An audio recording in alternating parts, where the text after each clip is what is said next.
malaikat Israfil ketika mengetahui bahwa Nabi Muhammad sudah diutus, pangkal terompet itu sudah dimasukkan ke dalam mulutnya. Kemudian kata Rasulullah, kedua bola matanya tiap sebentar melirik ke bawah arasy Allah, menunggu aba-aba kapan ini ditiup. Ternyata saat dia dapat instruksi untuk ditiup, langsunglah dia meniup. Akibat tiupannya ini, kata Rasulullah SAW, seluruh sendi-sendi alam semesta hancur, sehingga seluruh alam semesta menjadi lemah. Langit menjadi lemah, bumi menjadi lemah, matahari menjadi lemah, bintang-bintang dan seluruh tata surya menjadi lemah. Lalu mereka akan bertabrakan antara satu dengan yang lain. Kaum muslimin yang kami muliakan, kondisi ini menjadikan beberapa pemandangan berikut ini pasti akan disaksikan oleh orang yang hidup ketika itu. Maka Nabi mengatakan, seburuk-buruk orang yang pernah hidup di bumi adalah orang yang nanti langsung menyaksikan kejadian kiamat. Apa yang terjadi? Lihat di dalam Al-Quran, Allah berfirman di surat Al-Haqqah, surat yang ke 69 di ayat 13 sampai 14. فَإِذَا نُفِخَ فِي الصُّورِ نَفْخَةٌ وَاحِدَةٌ وَحُمِلَتِ الْأَرْضُ وَالْجِبَالُ فَدُكَّتَا دَكَّةً وَاحِدَةً.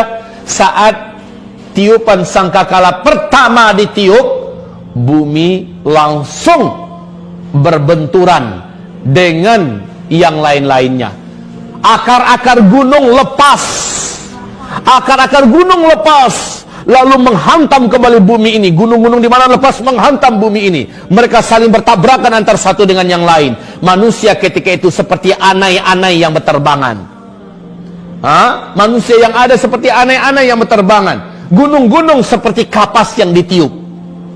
Gimana kapas yang ditiup? Ada, kebayang deh kapas yang ditiup, ya. Seperti itulah keadaan gunung-gunung. Ntar dibersihin. Bapak Ibu yang kami muliakan, kondisi ketika itu. Kemudian, apalagi pemandangan yang akan dilihat? Seluruh air laut akan melalap daratan bumi yang tersisa.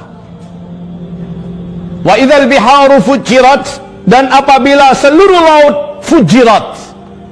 Tsunami yang pernah terbesar di alam ini sejak bumi terkembang adalah tsunami Nabi Nuh. Berapa ketinggiannya?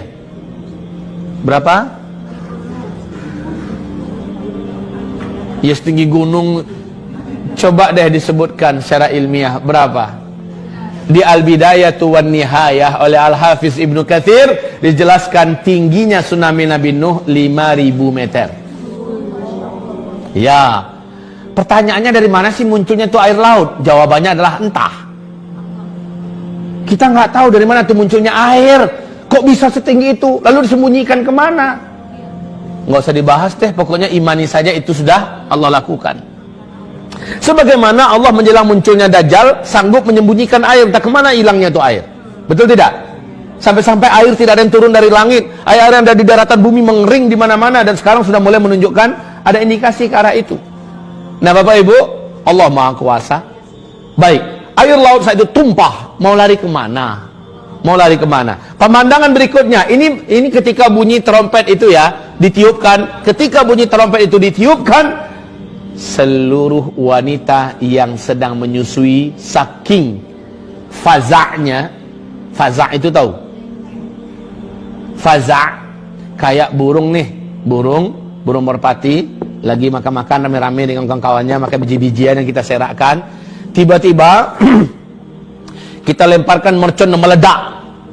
Mercon itu bunyinya membuat mereka serabutan, gak karu-karuan kemana-mana. Betul tidak? Maka wanita yang sedang menyusui pun akan langsung mencampakkan bayinya dan puntang-panting tak kemana lari. Ada nabrak pohon, ada nabrak dinding, pokoknya lari tak kemana. Dia nggak sadar kalau dia tadi itu sedang menyusui. Subhanallah pemandangan ketika itu. Kemudian langit terbelah.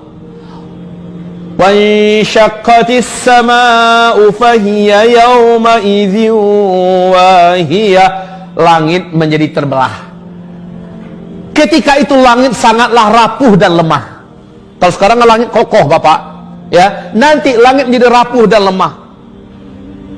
Was-samawatu matwiyatun biyaminih, seluruh lapisan langit yang 7 digulung oleh Allah, digulung oleh Allah dengan tangannya, digulung oleh Allah dengan tangannya. Sementara bumi Allah genggam dengan tangan yang lain. Lalu Allah berfirman ketika itu, ainal jabbarun, ainal mutakabbirun, anal malik. Mana dulu para penjahat-penjahat yang sombong dengan kekuasaannya, yang sok dengan pangkatnya, yang merasa kaya? Mana yang sombong-sombong? Ainal mutakabbirun, anal malik, sayalah raja di raja. Ketika seluruhnya telah dibinasakan, ketika itu Bapak Ibu, tidak ada satu pun yang tersisa. Kullu man 'alaiha fan. Seluruh yang ada di alam semesta ini Allah jadikan fana. Wa yabqa wajhu rabbika dzul jalal wal ikram. Yang abadi hanya satu saja, Allah Azza wa Jalla. Ada makhluk yang masih hidup ketika itu? Ada. Siapa makhluk yang masih hidup? 1, malaikat maut, ini masih hidup. 2, iblis masih hidup. 3, malaikat Israfil masih hidup. Hai malaikat maut, matiin tuh Israfil. Israfil dimatikan. Sakitnya luar biasa, jeritannya, Masya Allah. Kalaulah masih ada manusia yang hidup, mati langsung manusia mendengar jeritan kematian ini. Setelah malaikat Israfil dibunuh, dimatikan, karena memang seluruh yang bernyawa ketika kiamat wajib musnah semuanya. Lalu iblis, Allah Subhanahu wa taala berfirman, iblis, janjiku kepadamu telah aku tepati. Seluruh makhluk yang ada telah aku musnahkan. Sekarang yang tersisa engkau. Hai malaikat maut, cabut nyawanya. Iblis masih berusaha melarikan diri. Kemanapun dia lari, malaikat maut memiliki kemampuan yang gak ada apa-apanya iblis. Udah nunggu malaikat maut di sana. Mau kemana coy? Kemana saja lari, ditunggu, akhirnya dicabut.